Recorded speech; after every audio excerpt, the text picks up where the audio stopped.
Welcome to the Mutual Aid Podcast. I'm Mike Kinman.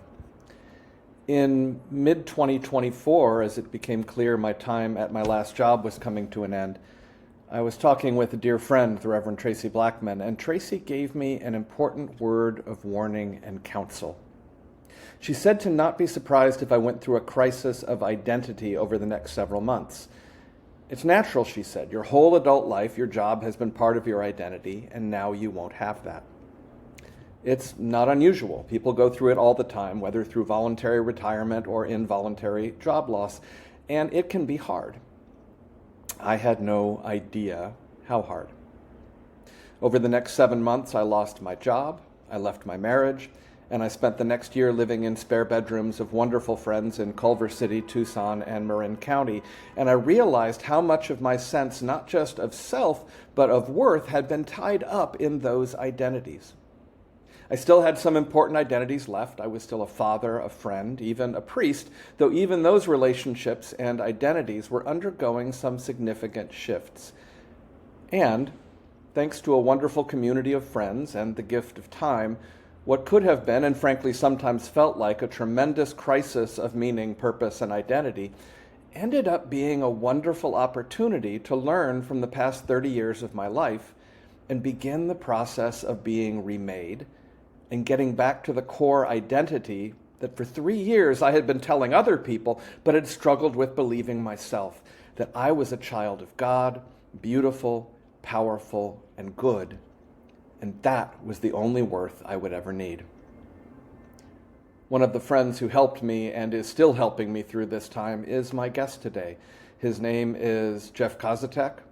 Jeff and I have known each other for about a dozen years and have walked through a lot of life events together. He has gone through a lot of challenges and changes in his own life and has found a vocation helping people walk just the journey I have been on. He is the founder of Core Authenticity. He is a leadership coach, a dynamic speaker, and leader. But more than that, for me, he has been a source of deep wisdom and even deeper joy. And as I listen to so many of you in this changing world today, I realize these struggles for identity and meaning are not unusual. They are everywhere. And so is an epidemic of silence of how deeply we are struggling with it all. So I thought this would be a great time to bring Jeff on and have him share some of the principles and practices that have guided him and have certainly helped me, and that I hope can bring some wisdom and joy for you as well. Hey, it is good to have you here, Jeff. And it's just welcome. As I said, I'm still new doing this podcast, and I knew when I started you were one of the first people I wanted to have on. I first met you when I was with my family at Shakespeare in the Park in Forest Park in St. Louis, and that was back in the days that you were juggling Jeff. Right. Yeah, right. And you instantly became my kid's favorite, and not just because you could do like really cool juggling things with your big pink ball of doom, but because you had a giant pink ball of doom, Mike. Giant pink ball of doom. Branding. That's right, TM. But you had a joyful energy that would just not be defeated. And that was, oh my God, I'm not even sure how many years ago that was. It was like 15, 18 years ago. And you and I have become friends, and I know, like all of us, your life has not been without challenges, maybe even right now. And I can say you have been a constant force in my life, not only of joy, but of really helping me believe in myself and even have some hope for humanity when I have struggled with that. And as you were helping people like me do this, you were also struggling, and this is what you write on your Core Authenticity website. For most of my life, my job was my identity. I made rooms laugh, I created energy, I delivered consistently, visibly, relentlessly, and from the outside, it worked. Behind the scenes, it cost more than I realized. By my 40s, I was running multiple businesses, traveling constantly, and measuring success by how full my calendar looked, not by how grounded I felt. The problem wasn't work ethic, it wasn't ambition, it was identity. I had confused identity with performance and performance with worth. Took me to my mid-50s to get that. that I was doing the same thing. And so like my learning curve is a little longer than yours, but wow, that resonates with me. So I want to have that be kind of the springboard for our conversation. And I guess I just want to start off with asking you to tell kind of your own Marvel Comics origin story. How did you get into performing? Where did you first find that joy that you put into your performances? And how did you create that character and sort of how did it come to be? Wow. First of all, you honor me with that. I very much appreciate that feedback. And I appreciate you. The friendship that we've built over time is something that I treasure and I am deeply grateful for. So thanks. Thanks for being you. Thanks for showing up. How did I get into performing? I started acting in church plays when I was 4. My first gig ever was Woodstock from the Peanuts comic strip. So it was very easy to remember the lines because it's just all punctuation. But I really enjoyed being on stage then, and then eventually started doing shows in my school plays, and then I signed up for a magic workshop because I love magic, but it was full, so they put me in a juggling workshop instead. Hated that. Who likes juggling anyway? And then it became its own career, and Juggling Jeff was born, and did the whole acting thing in New York. I studied under Gene Frankel in New York City, and then studying under Steve Easton in Los Angeles, and then just went down that road. The entertainment career was really born from 2 things. My parents said, find something you love to do and make that your job. I love art and people, Mike. I think people are fun. I love art. I really appreciate beauty. I like sunsets. I like long walks on the beach. I appreciate good art. And so I put those together and was saying yes to anything that involved art and people. The other thing that drove my entertainment career was a message that no one ever actually said, but it was something that I picked up just from the world, the community that I was living in. It seemed like I was not worth anything by myself, but I could become worth something if I did something. Because no one ever seemed to pay a lot of attention to me unless I performed well in sports or in school or did something on stage or created a piece of art. Then it seemed like I was worth people's time. But if I wasn't doing that, it seemed like I wasn't enough. And so people were doing other things. So I took that message and said, you are what you do, and you should find something you love and make that your job. And I merged those 2 together and became a massive workaholic. And my identity was definitely rooted in my performance. There were pieces of it that went beyond identity, but that was, I would say, the core driver. And I'm sorry, you were going to say something? Well, no, and it's just like it's so interesting to me, and it's actually something I've felt myself, where you were saying that like your worth was basically what you can produce and what you can do for others, and yet part of what made you such an amazing performer was that you were able, just even if it's at a crowd at Shakespeare Glen, you were able to take people and help them feel like they were worth something. That they were beautiful, that they were wonderful. I mean, I watched you do that with my kids, and so you had this ability to make other people feel that way just for being who they are, but at the same time you were struggling with having that feeling for yourself. Well, the work and worth identity was definitely there, but at the same time dealing with my own stuff in childhood and beyond. When I looked at theater, I thought, hey, here is a place where you can go and I can help people think about things differently. They watch a play and they're like, oh my gosh, I hadn't thought about that. I hadn't considered that perspective. I hadn't considered that lifestyle or that approach. And so we're challenging things and we're asking questions in the safe space of the theater. And I thought, here we can give people a break from their everyday lives, and we can challenge, we can push, and we can give them a break. and a laugh in the middle of a life that is really complicated. And so I took that from the theater stage as an actor, and then I brought that to my juggling performances and my comedy performances. And I thought, okay, we're going to give you a break in the chaos of life. And for like 30 minutes to 60 minutes, we're just going to laugh and we're going to have fun.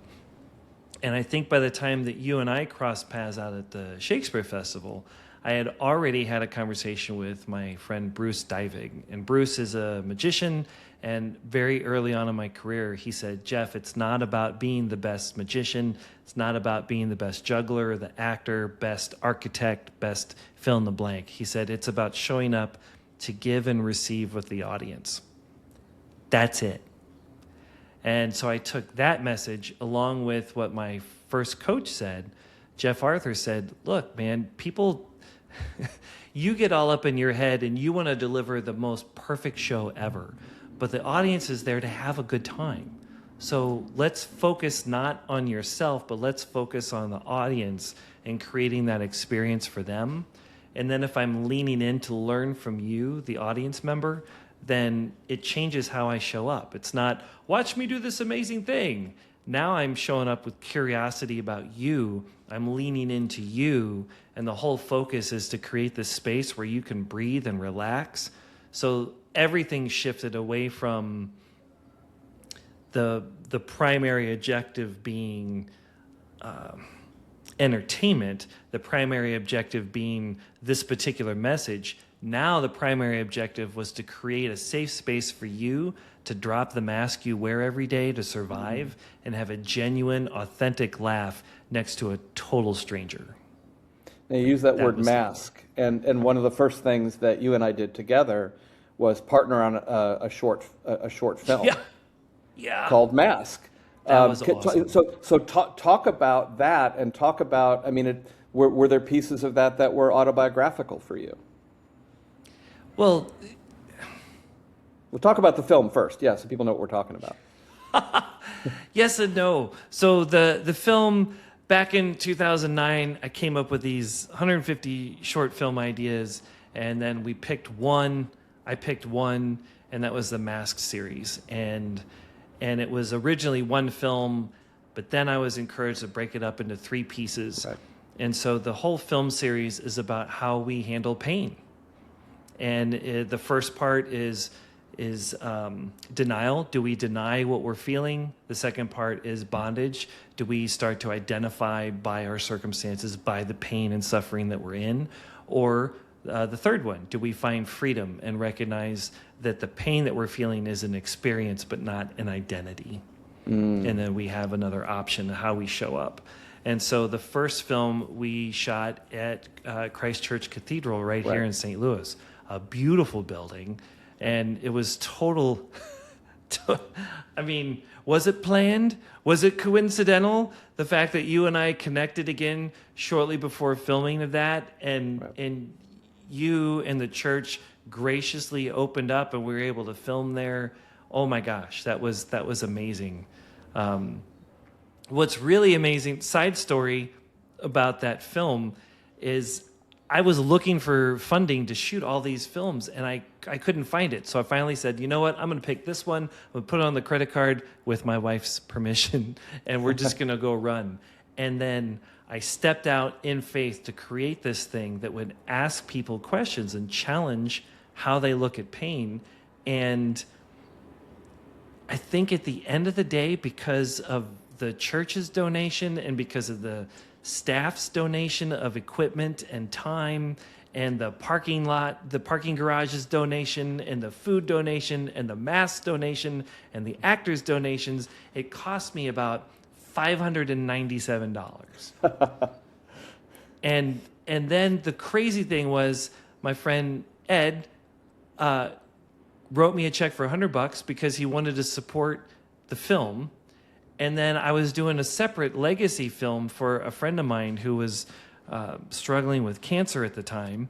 And she found out about the film and she writes me a check. And I'm like, you don't have to write me a check. Like, I'm doing this for you because I care about, I love you and your husband. I want to help support. And she's like, and I want to help support you. She writes a check for $500. Oh, wow. Like, it cost me $3 in time to produce that film that had just been sitting there. And the only thing that changed was I just took action. I just stepped out and followed where I thought I was supposed to go. It ends up winning a short film award. We filmed parts 2 and 3 later on, and then the Mask film series is shown down in Honduras by this group called the Micah Project. And the executive director sends me a video, and he's like, "Hey, I just want you to know, we've been watching the Mask series with the Micah boys, and we've been talking about it and processing through things. And the Micah Project focuses on kids in Honduras that have been out on the streets addicted to glue and all this other stuff, gives them a home and education, all that." And he goes, "But don't take my word for it. I want you to hear from the kids." And so then the video cuts to the kids showing art that they made based on the Mask film series, and they're talking about how it impacted them. And it's translated because I don't speak the language, so I've got the English subtitles, so I know what's going on. I mean, this goes back before you could just get subtitles on anything. But it was so cool, Mike. It was so cool, and all of that was possible because I stepped up in faith to make this film about how we handle pain, and B, the generosity and the support of people like you and the church and everybody else involved with it. It was an incredible experience. So that's Mask. And is it slightly autobiographical? Yeah. Because when we show up and we're real with our pain, most people don't know how to handle that. Mm-hmm. Most people want us to shut that down or put on a mask or pretend like it's not there. Or they say, just get out. Like, we don't welcome you here. You're supposed to show up a certain way. And if you don't show up a certain way, then we don't want you around. And then the other option is to say, okay, well, this is who I am. I am the alcoholic. I am the rape victim. I am the person that lost their job. I am the person that all of this stuff has happened to. This is who I am. Rather than seeing it as an experience, we take it on as an identity. And when we do that, it really shuts us down. It limits potential. It increases our limits, all of that stuff. Not increases our limits in an expanding way, increases our limits in that there are more limits. So it's a constricting way. And then the third option becoming so important, part 3, of meeting people where they are, without judgment, whether they're wearing a mask of pain, whether they're experiencing joy, whether they're just somewhere in the middle, and just saying, I see you, and I recognize that you're more than your circumstance, you're more than your behavior. You are a person worthy of dignity, generosity, and love. Well, and like what the first one of those 3 films, and first of all, thank you for that. That's beautiful. What I loved about it, I actually loved having it shot at Christ Church Cathedral, not just because it's a gorgeous space, but I wanted us to sort of be able to look in the mirror and say, how much are we resembling this? Because the church is not a positive character in that movie. It is someone who is, going into a church, which you would hope would be a place where you can be yourself, where you can take your mask off. And what that person finds is sort of everyone in different masks, especially the clergy. And so it's, what I wonder is what has been your experience of trying to find places or even create spaces where you can be yourself and where others can be themselves, and where pain is not something that we have to apologize for, but that we can be honest about and maybe find healing and joy together? Well, that's a very light question, Mike. The church in the film is presented as a bad character, but the church is just symbolic. That's family of origin. That's businesses. That's friend groups. That's communities, that's clubs, that's political groups. Like any group of people coming together, it's like people have certain banners that they put up and say, this is what we value, this is what we accept, and this is what we don't.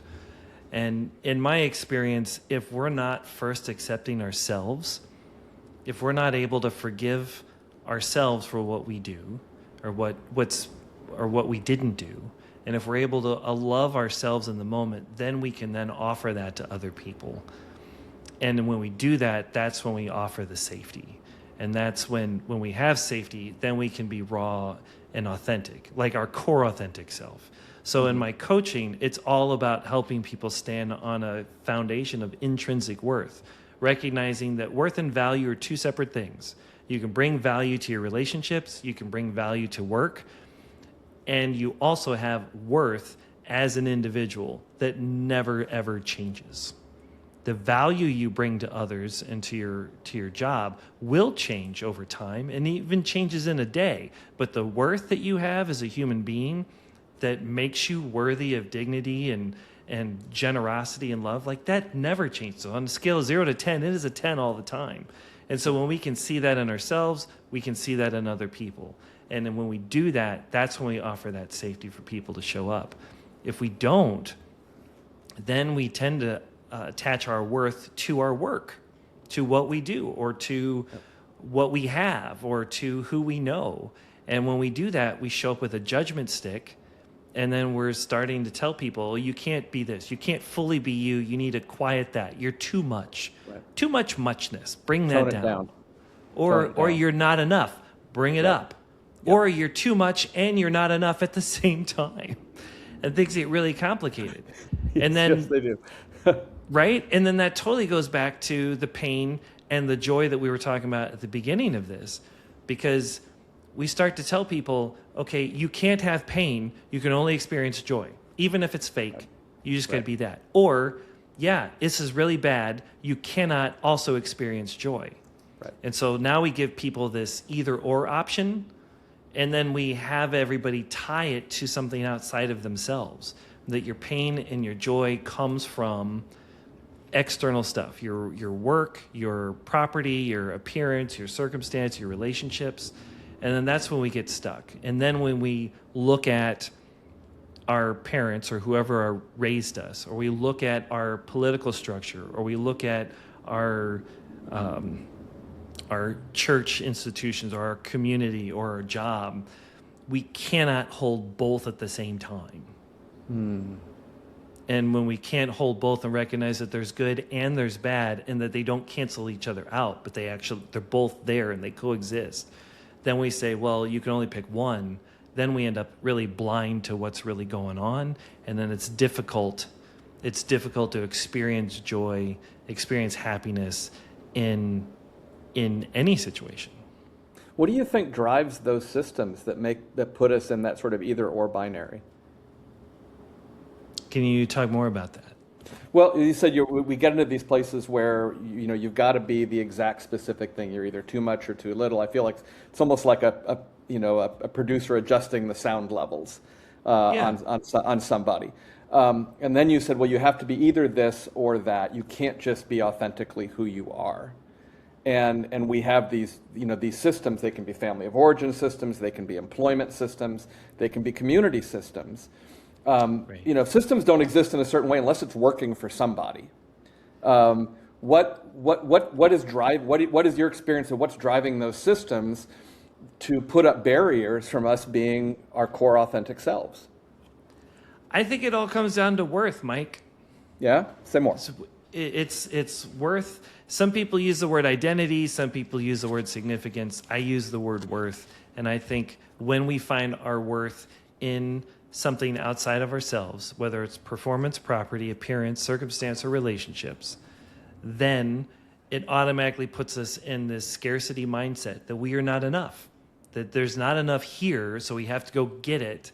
And then after we get it, we have to protect it, because if we don't protect it, we could lose it, and then we're lacking again. So we're constantly proving ourselves, we're constantly earning more, and then we're defending, and then we're judging everybody else.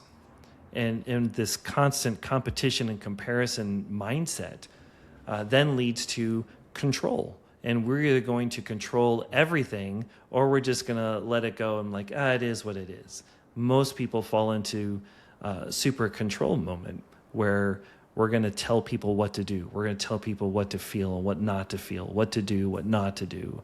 And then I think that drives the binary situation that we're in versus finding worth intrinsic. And if it's intrinsic, it's not attached to any of this, then our performance can improve or decrease and our worth stays the same. Our property can increase or decrease and our worth stays the same. Our appearance changes and our worth stays the same. Our relationships will change and our worth stays the same. And our circumstances will change, but our worth stays the same. And in that case, we're able to stay present in the moment. We drop the judgment stick and we can experience joy. We can experience pain and sadness. We can have both and see them in Dune, right? Fear, fear is the mind killer. I'm going to let it come in, then I'm going to let it pass. And when it passes, only I remain. We start to see things for the experience that they are rather than the identity. Well, and that's just amazing theology because, at our core, the theology that's at my core, which is so much easier for me to believe about other people than about myself, is like, I look at you, it's like, you're a beautiful image of God. You're beautiful, you're powerful, you're good, not because of what you do, but who you are. And that's easy for me to see that in you. It's harder for me to see that in myself. But it just is like, so why? And I think it's because of messages that I have received throughout my life that I'm only good as fill in the blank. And if we have, frankly, an economy that is built on getting the most production out of me as possible, that they want, people, the system wants my sense of self-worth to be tied to productivity because the productivity is what they're profiting off of. And so like, I'm wondering for you, like the first part of your story, you've got this, you're becoming this popular entertainer, you've made this film, things are going well. I'm going to date myself. This could be like the first 10 minutes of an True Hollywood story. Remember those? And no, then, I'm young, Mike. I'm young. Okay. You were, when you were an infant in your mother's arms, perhaps she was watching one of these. But, before you sort of hit the big time, what happened? Because you potentially were on this really upward trajectory. What was the tipping point where you realized that you were confusing identity with performance and performance with worth? Or was it more gradual than that? There was a moment in 2005 and 6, and then it really catalyzed in 2012. Okay. Is that specific? That's specific. Go for it. When my wife and I got married, I used to monologue to her about my day. and the shows, because I had a 2-man comedy show, and we would do a 30, 45-minute show, and then afterwards, we'd sit there and debrief for like hours.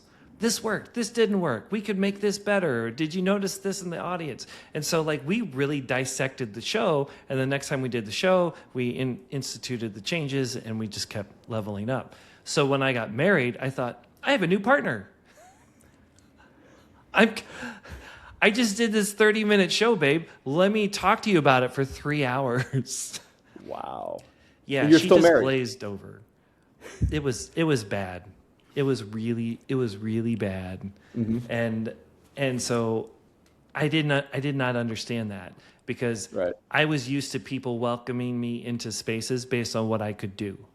So now I'm married. I have a life partner now. So here's what I do. And she's like, I'm not interested. I mean, I'm interested, but I don't need all the granular details. Right. And I'm like, okay, well, if we're not talking about that, then what do I bring to the table? And so she was showing me acceptance beyond what I did. She started to see me for me rather than what I was producing. And so that was really jarring. I did not know how to handle that at all.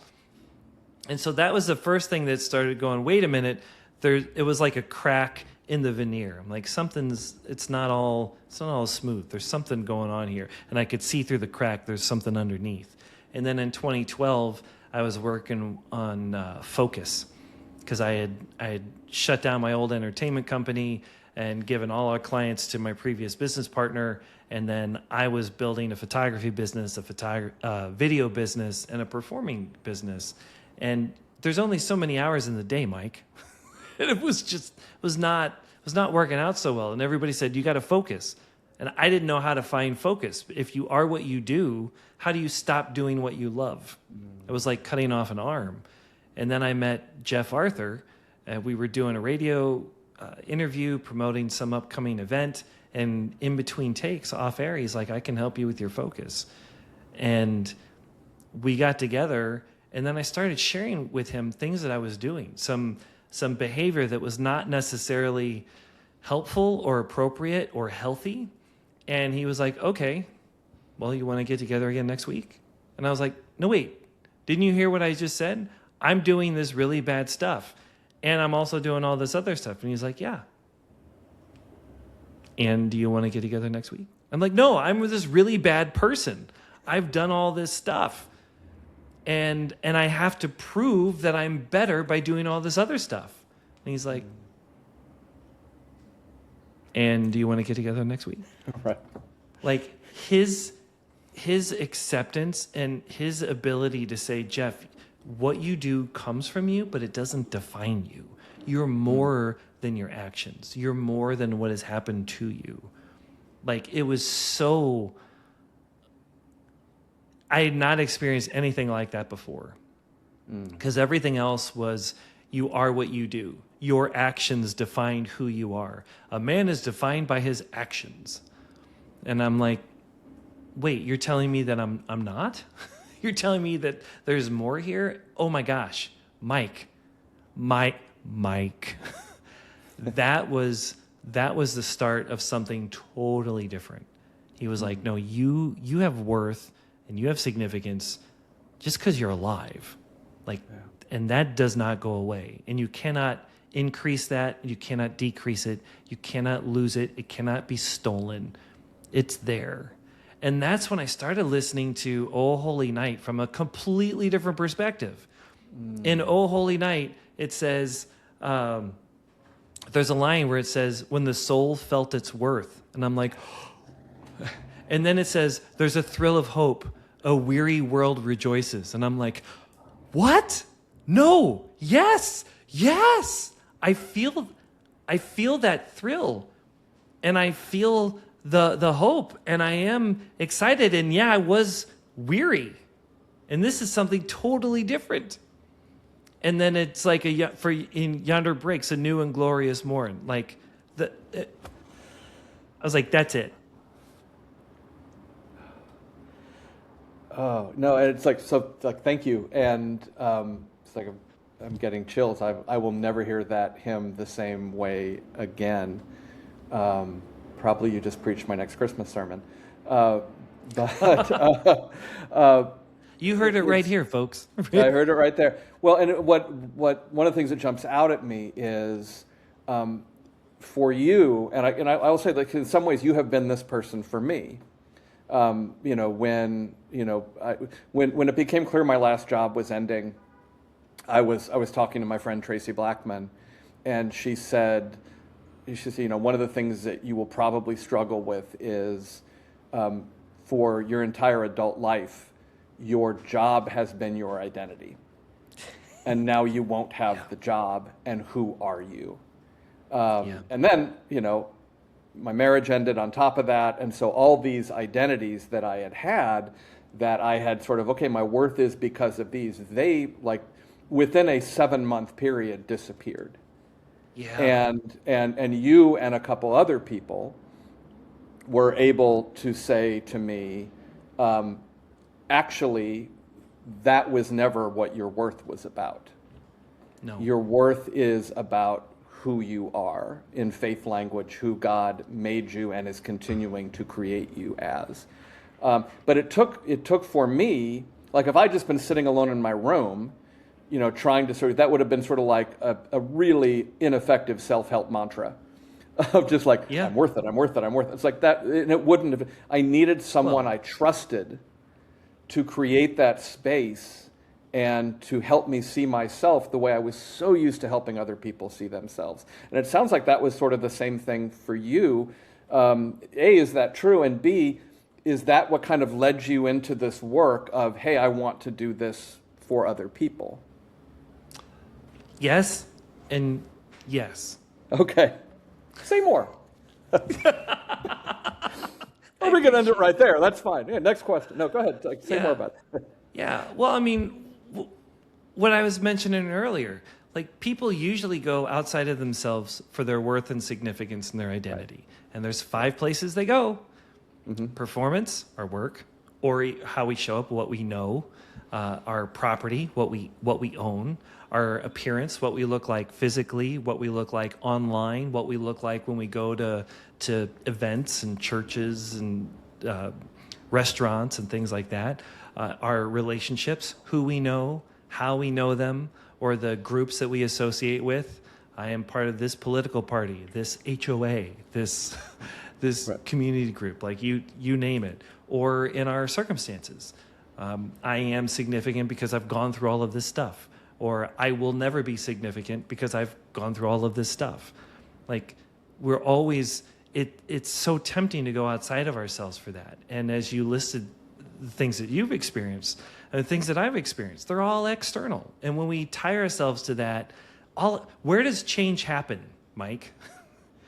In all of those areas. Mm-hmm. Our appearance, property, circumstances, relationship, all of that, it all changes.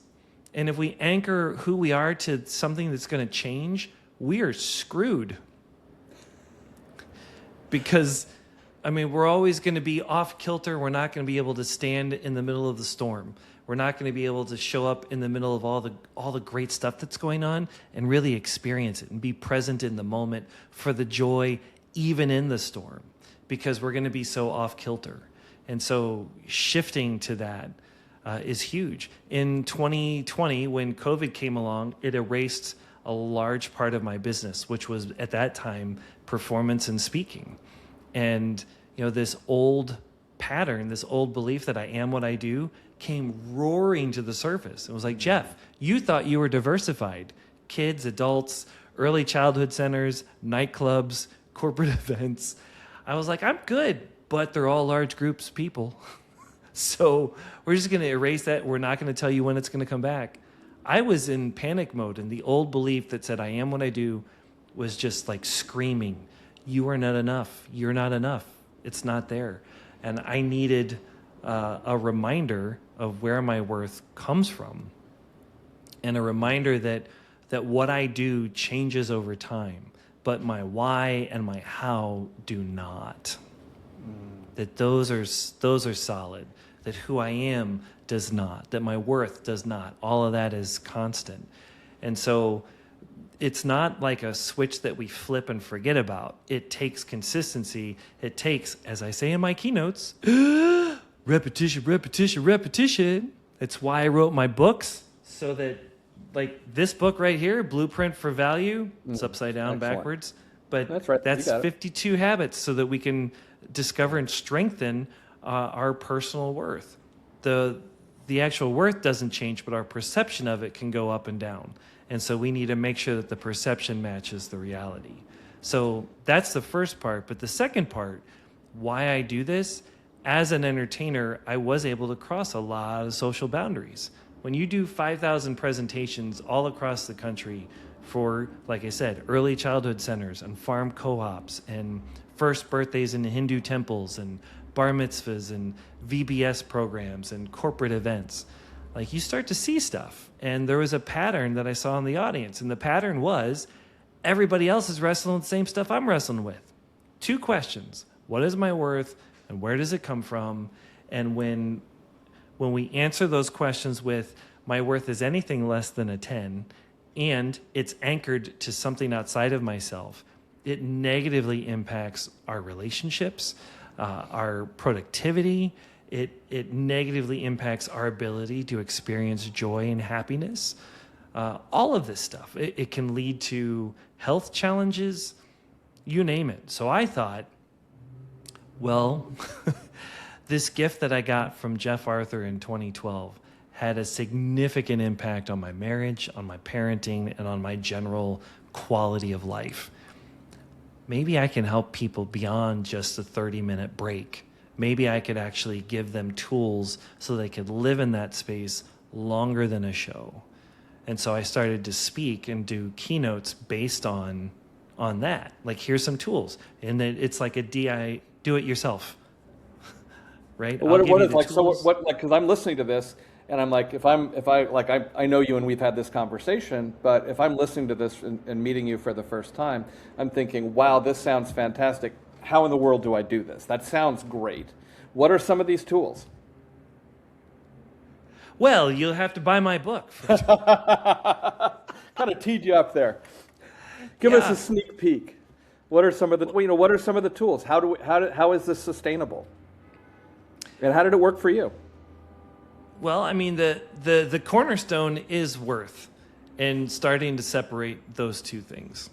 Separating performance from performer. That you are the performer, you are not your performance. You are the person, you're not what you do. What you do comes from you, but does not define you. So that's the biggie.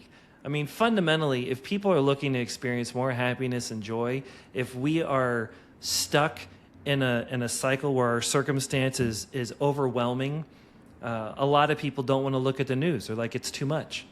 And if we're finding our identity and worth in our circumstances, it will be too much. It will be overwhelming and depressing and very destructive. But if we can separate that and recognize that we're more than this stuff, we can see it for what it is, not who we are. Another tool is apply that same thing to mistakes, recognizing that we're more than our mistakes.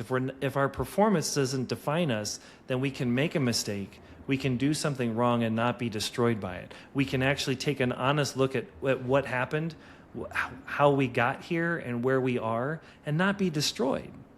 Because if we are our performance or we are our property, then taking an honest look at things that aren't quite right, and by right, I mean it's not where we want them to be, or we're not doing as well as the Joneses, then when we look at all the dark stuff, that's depressing and destructive, and that can spiral us down into a path we don't want to go.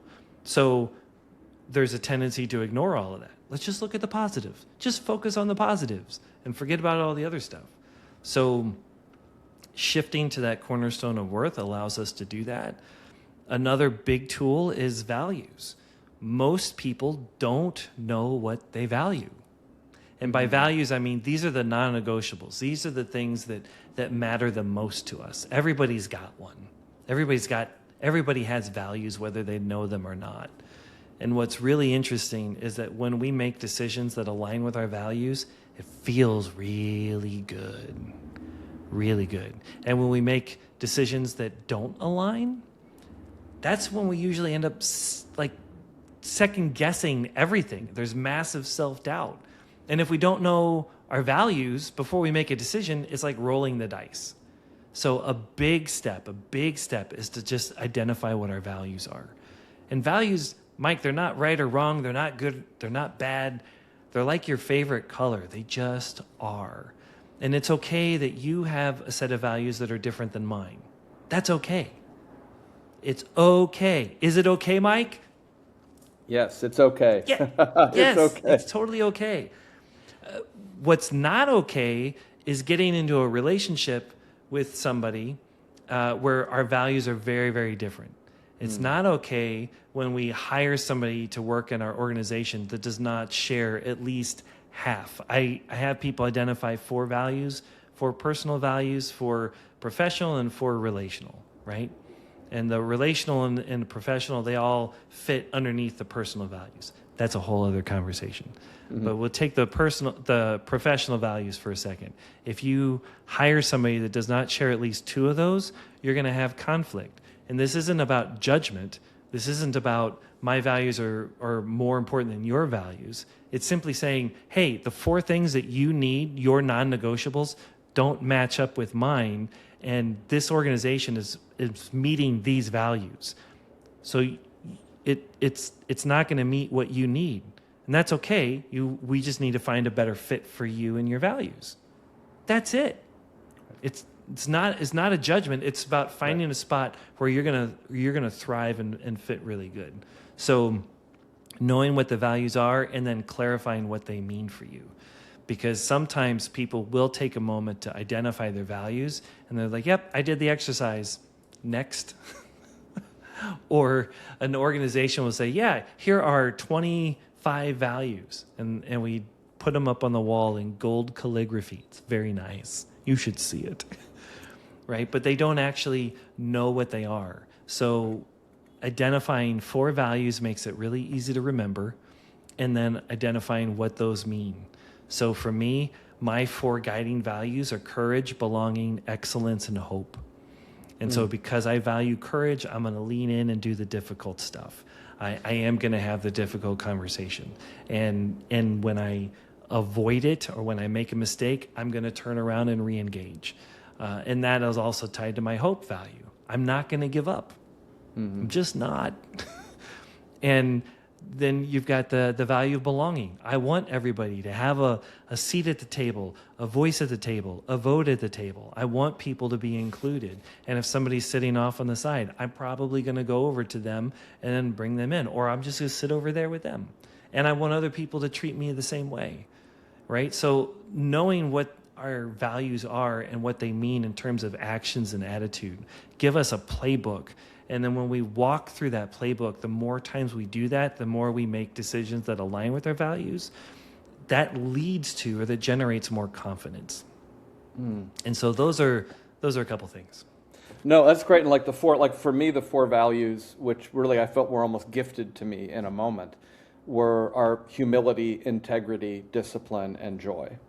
And in my life, when I have been sort of at sea, I am at my best when I can remember those, and they really become, to sort of continue the sea metaphor, the North Star that allows me to chart a course to say, am I heading towards those? It doesn't mean am I doing it perfectly? Well, who knows? Usually not. But it is one of those things that's been so helpful, and it's also helpful in communities. I mean, in my last church, it's okay. Well, what are our? We went through a community process. What we called it. What's the special sauce that makes us uniquely who we are? Radical inclusion, courageous justice, joyful spirituality, ethical stewardship. And it's like I've been gone from that place for 2 years, and I can still remember them because it became why. It's our. It's not just our what; it's our why. And so like the values I've found just transformational. The other piece is. Like so much of what I generally experience in my life is where the culture pulls me, where the dominant culture pulls me, is not in this direction.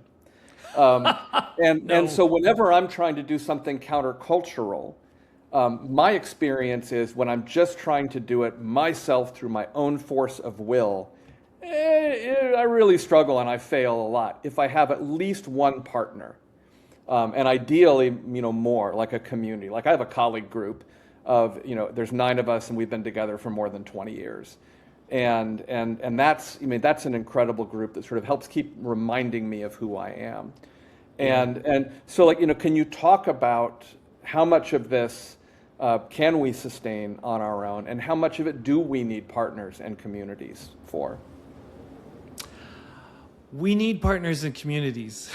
Yeah. Okay. That was my hunch. That is a non-negotiable, and to that point, like you've had your eyes checked, right? You've gone to the eye doctor. Yep. Okay, so you know that in the eye you have a blind spot. Yeah. Yes, I do. Yes. Right, and so like for those of you that have not had the opportunity and the wonderful experience to go to the eye doctor, like here's a quick eye biological lesson. So your eye, you could see because you have all these rods and cones in the back of your retina. There's one spot in your retina where you don't have it, and that's where your optic nerve attaches. Where there are no rods and cones, you can't see. So everybody has a blind spot in both eyes. So like right now, I can see everything because both of my eyes are working. If I close this eye, put this finger out here, right there, I cannot see the tip of my finger. There it is. Right. Now it's gone. Right? Right. And we're just moving things in the blind spot. The reason that I don't see the blind spot all the time is because I have this second eye that doesn't have Right. the same blind spot as this eye. So it fills in the gap. And now I have a complete picture of what I'm looking at. When we go through life by ourselves, alone, we have a blind spot because we only see based on our lived experiences and our perspective. So we need somebody else to be that second eye that does not have the same lived experiences that we have, that does not have the same perspective on life that we have, so they can shine a light on things that we couldn't see on our own. So when my business changed in 2020, I had some serious blind spots, and I needed an outside voice to come in and say, hey, Jeff, actually, there's this other thing that you're not seeing. And that was able to help me weather the storm and get back on track. So values give us the guide rails in which to make decisions. And so even when we get off, we know what to align back to. Even when we don't live up to our values, we know what to come back to, and it keeps us in the right direction. Our team, and I talk about this in my book, our fellowship, the people around us, they're like our guide rails also. So it's like an external set of guide rails. Values are our internal guide rails, and our team is our external to make sure we don't get too far off track and that we can see the obstacles before we run into them. I think we need them. We talk about 4 people on your fellowship. Mentors that can ask questions and disrupt for growth. We've got cheerleaders that believe in you, not blindly, that they believe in you and they're advocating to you. And then we've got givers that equip you with resources and systems that you need. And then we've got connectors, people that advocate for you and connect you to opportunities or people you did not know that you need to know. Of those 4, we definitely need mentors and cheerleaders. I'm going to suggest that those are non-negotiable. Non-negotiable from the perspective of blind spots, and also because we're not always going to feel up every day. So we need somebody that can help hold us up when we don't want to hold ourselves up. And so, yeah, How do you help we can people talk find about that those? all So day. people can be like, say, yeah, I agree with that. Where do I find these people? At the People Store, Mike. You just go to the People Store and you like, I'll have 2 mentors, please, and one of those. For me, I've found my team by reaching out. First, clarifying, okay, what am I missing? What do I need? And it's not like I'm going to come along and say, hey, Mike, stamp on your forehead, this is you. But I know that when I talk to you, you have shown up in my life as a cheerleader and as a mentor. And so knowing that we have that kind of relationship, although I've not formally named it that until just this moment. Right.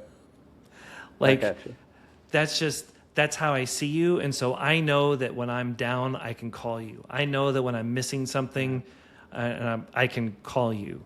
There are people in my life that are connectors. And I know like Jeff Talkman, I can call him and be like, hey, I'm looking for another mentor. Who do you know? Mm-hmm. And then I can get some suggestions from somebody that knows a lot of people. And then that leads into, usually I go to my connectors for finding mentors, cheerleaders, and givers because they've already got the network. I start asking. And then recognizing that just because George is a great mentor for you won't necessarily make him a great mentor for me. And that's okay. Yep. And that's so it sounds like maybe the first step is if I'm saying, wow, that sounds great, I could use these people. Well, do an inventory of the people you're already in relationship or have been and say, well, who has filled these functions in your life already? Because the People Store often has they're backed up. It's hard to find people there, and so the People no, that's Store. fantastic. No, you're right. It's like, well, I'll ask people like, well, who have been your role models in the past? Who have you looked up to? Mm-hmm. And they're like, well, my dad, my uncle, my mom, my grandma. And then if we can talk to those people, we might ask them like, well, who mentored you or who, so we reach out for that. And then just by paying attention, most of it is really identifying what we need. And then if we stop and take that personal inventory that you're talking about, we can usually recognize, oh, this person, they're always encouraging me. This person is always asking, what do you need? How can I help? Probably a giver. This person is super connected. So you probably know them already. And we just haven't labeled it as such. And so because we haven't labeled it, because we haven't looked for it, and we didn't know what to look for, there are blind spots. So we're getting close to time here. I want to wrap up with 3 different things. The first is, how can people, if they want to connect with you and connect with Core Authenticity, find your books, find your resources, how do they do that? I really appreciate that, but there's something I want to say about joy. So don't let me forget the thing about joy. Then I'm going to come back to that. Can be your sort of final thing. Okay, so you can find me online at coreauthenticity.com. That's coreauthenticity.com, all one word. You can find out information about my speaking, my coaching, my books, the Inner Circle online group. I also have a YouTube channel, which is linked off of the website. And the YouTube channel, we have Ask Coach Jeff, so people can submit coaching questions there and a whole bunch of other stuff. You can also buy my book at coreauthenticity.com. And you can listen to my podcast at coreauthenticity.com. And you can link up with me on LinkedIn, which is connected to my website, coreauthenticity.com. Yeah.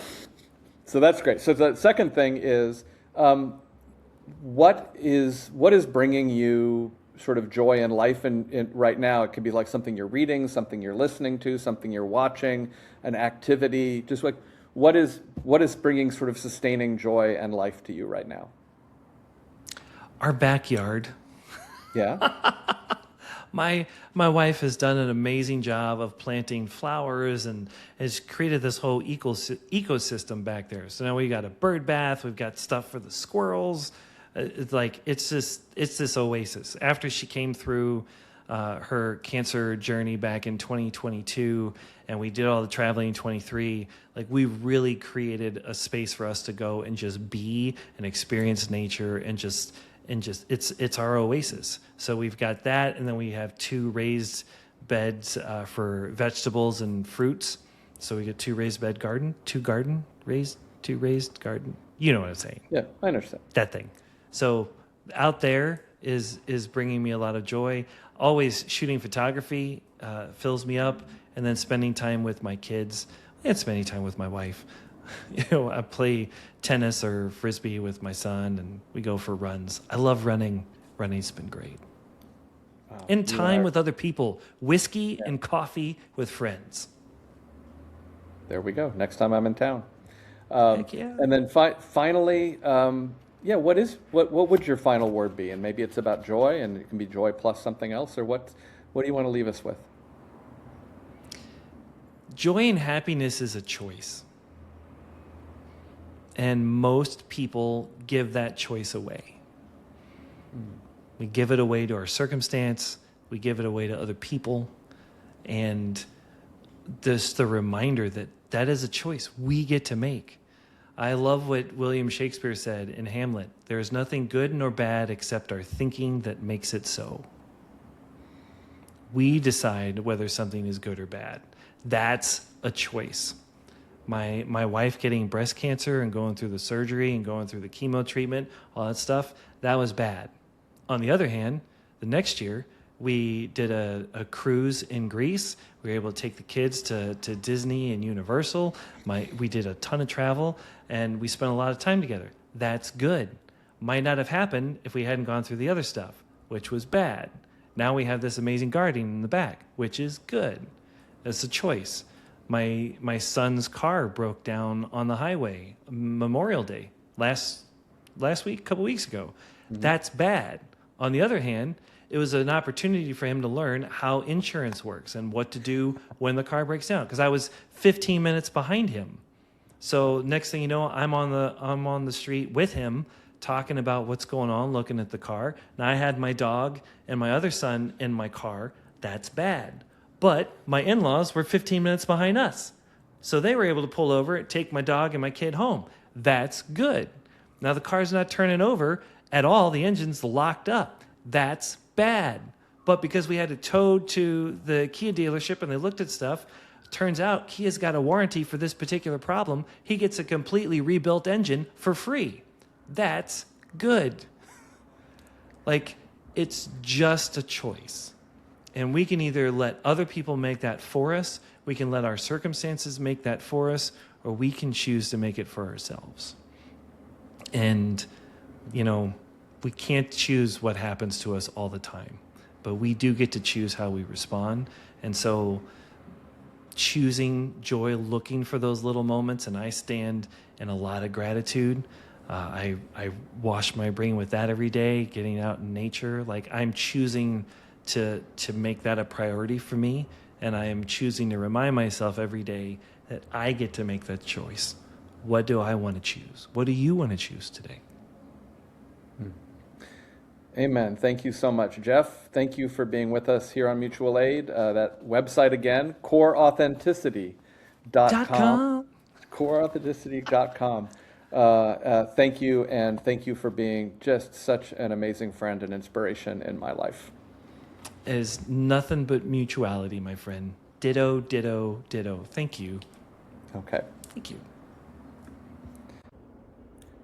Thank you for sharing this time with Jeff and me. Again, if you want to learn more about what you have heard, Jeff's website is coreauthenticity.com, coreauthenticity.com.